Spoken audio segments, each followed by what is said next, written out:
Apa itu syukur? Sebentar. Ibu bersyukur punya rumah? Syukur. Ibu bersyukur punya kendaraan? Bersyukur punya keluarga? Ada suami, ada anak-anak, bersyukur? Baik. Yakin? Bersyukur diberikan pakaian? Yakin? Masa? Nah, sekarang apa itu syukur? Syukur itu pelan-pelan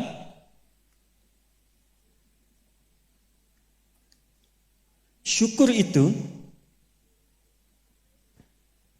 upaya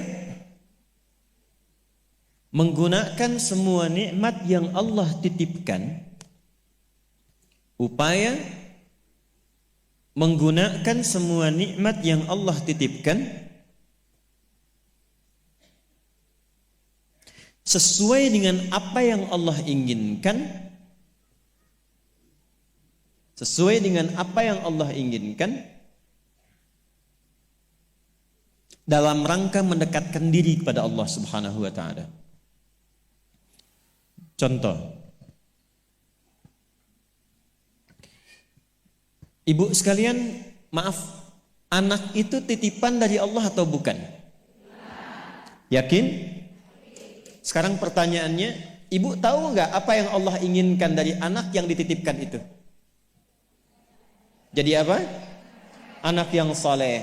Saking inginnya mendapatkan anak yang saleh, bahkan setiap ibu sejak mengandung itu sudah bermohon kepada Allah.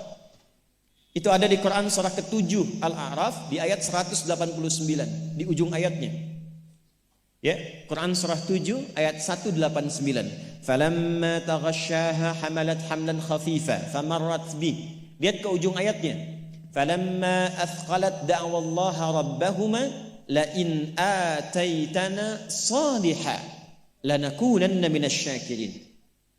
Suami istri itu kalau istrinya tengah mengandung kemudian menjelang fase-fase kelahiran sangat berharap dan berdoa mohon pada Allah, semoga anak yang terlahir ini menjadi anak yang soleh. Sepakat bu? Setiap ibu menginginkan anaknya menjadi anak yang soleh. Sepakat? Pertanyaannya, apakah betul kemudian setiap ibu yang sudah Allah titipkan anak dalam kehidupannya betul-betul mensyukuri nikmat titipan itu? Saya tanyakan pada ibu, anak ibu itu disekolahkan di mana? Kenal Allah atau tidak? Diajarkan sholat atau tidak? Diberikan pakaian yang menutup aurat atau tidak?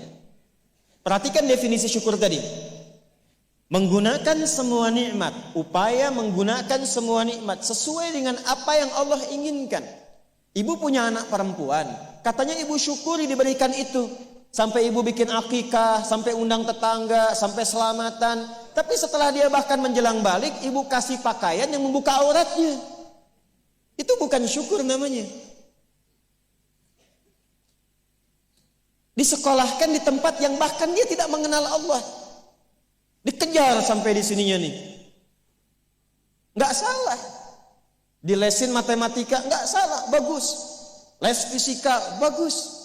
Les kimia, bagus. Ikut bimbel, bagus. Masuk kampus top, bagus. Tapi nggak kenal Allah, di mana syukurnya?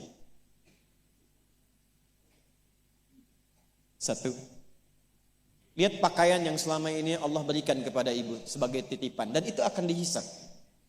Buka lemari pakaiannya. Coba cek, ada nggak satu bagian pakaian yang belum pernah dipakai untuk ibadah?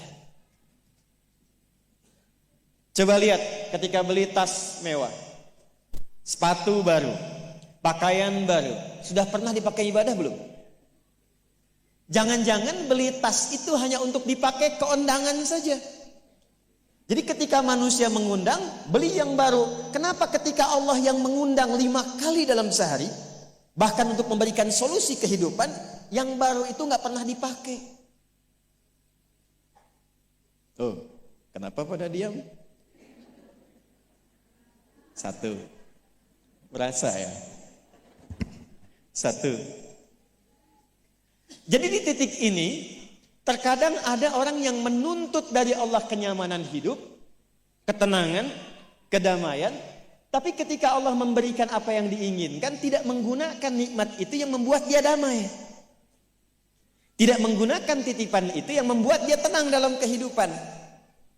Karena itu saya ingin memulai dengan mengajak kita semua, ayo kita lihat lagi apa saja titipan Allah yang telah dititipkan dalam kehidupan ibu dan bapak yang ada di luar saat ini sampai dengan detik ini. Kalau ingin mendapatkan ketenangan di dunianya, ketenangan di alam kuburnya, sampai pulang ke akhirat nanti, maka pastikan berusahalah untuk menjadi golongan yang sedikit itu. Gunakan semua nikmat itu pada hal yang Allah inginkan. Jika itu sudah dilakukan, saya berikan rahasia. Ini antara kita saja. Coba ibu buka surat ketiga. Belakang kedengeran gak? Alhamdulillah. Belakang kedengeran? Tidak. Kok bisa jawab? Surah 3 ayat 35 sampai 37. Quran surah 3 ayat 35 sampai 37. Sudah? إذ قالت امرأة عمران رب إني نذرت لك ما في بطني محررا فتقبل مني إنك أنت السميع العليم. Perhatikan, ini kisah tentang Hannah. Saya hanya akan ambil kisah ibu saja dalam Quran. Hannah itu istrinya Imran alaihi wassalam. Nanti punya saudari namanya Elisabat. Orang barat menyebutnya Elizabeth. Betul, Elizabeth itu bahasa sananya untuk Elisabat itu saudarinya Hannah. Nanti nikahnya Elizabeth dengan Nabi Zakaria. Hannah nikahnya dengan Imran. Ketika Hannah mengandung, sepakat suami istri ini ingin mensyukuri nikmat kandungan itu dengan mengharapkan lahirnya anak yang soleh.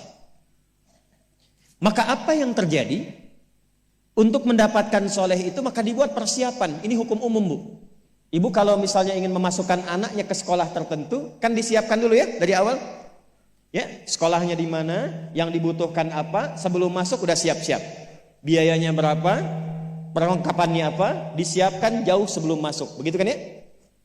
Maka Hannah dan suaminya sudah menyiapkan. Nanti kalau anak ini terlahir, disiapkan tempat khusus supaya dia betul-betul menjadi anak yang soleh. Namanya mihrab. Mihrab itu tempat yang dikhususkan untuk bisa fokus ibadah, bertakarub kepada Allah saja. Nanti harus ada yang merawat. Yang mengajar, yang merawat itu harus orang yang paling soleh dan pintar di zamannya. Yang ketiga, disupport banyak doa. Dua-duanya sudah kompak. Siapapun yang kalau anak ini lahir masih hidup, entah ayah atau ibunya, teruskan cita-cita yang sudah menjadi komitmen ini. Maka ketika kandungan itu terus membesar dan siap menjelang persalinan, Imran meninggal. Jadi Imran itu meninggal dan Maryam nanti lahir dalam keadaan yatim. Maka lahirlah Maryam. Apakah ketika Maryamnya lahir, ayahnya sudah tidak ada, ibunya berhenti dari cita-cita yang sebelumnya menjadi komitmen? Tidak. Diteruskan itu. Maka ketika terlahir itulah kemudian apa yang sudah disepakati, berikan nama sesuai dengan harapan, isi dengan doa, siapkan tempat yang ingin diarahkan sesuai dengan cita-cita. Maka ayat 36-nya, falamma wada'atha qalat rabbi inni wada'tuha untha wallahu a'lamu bima wada'at wa laysa dzakaru kal untha. Harapannya lahir anak, kalau perempuan dia anak yang salihah, menjaga diri, menjauhkan dari perbuatan yang tercela, mendekat diri kepada Allah. Maka semua makna ini diwakili oleh satu nama, namanya Maryam. Maryam itu perempuan terhormat yang dekat dengan Allah. Kemudian setelah itu apa? Wa inni u'idzuha bika wa dzurriyyataha minasyaitonir rajim. Didoain terus, Bu. Didoakan. Setelah itu apa?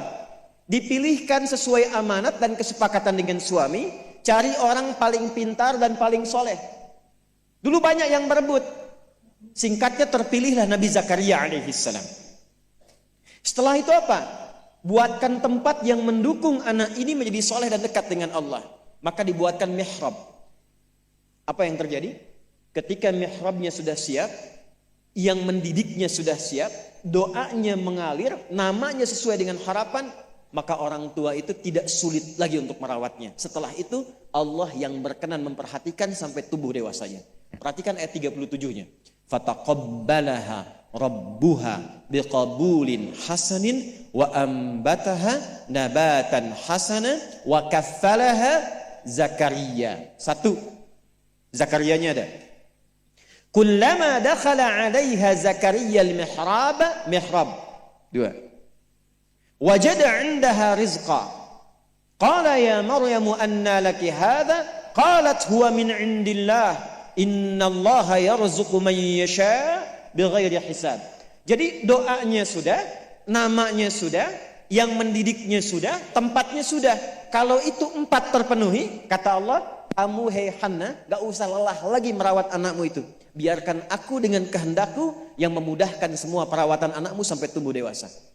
Demi Allah Bu, setiap butuh apapun, orang tuanya tidak susah. Setiap akan diantar makanan, makanan sudah ada. Mau diantar pakaian, pakaian sudah ada. Dan semua pertumbuhannya langsung diperhatikan oleh Allah.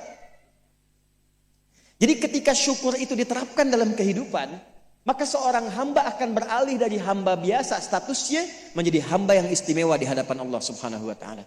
Ini yang ingin saya contohkan.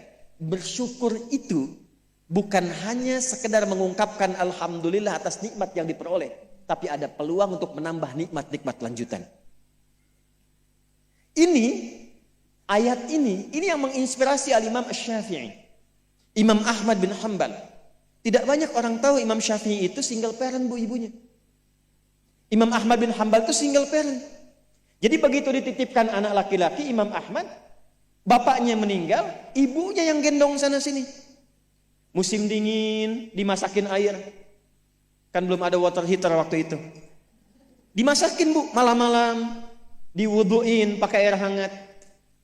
Digendong oleh ibunya ke masjid, ke halakoh-halakoh para ulama, disimpan, selesai digendong, dibawa lagi.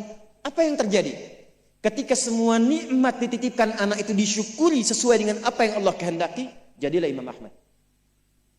Ibu kenal Imam Al-Bukhari? Ayo bilang kenal.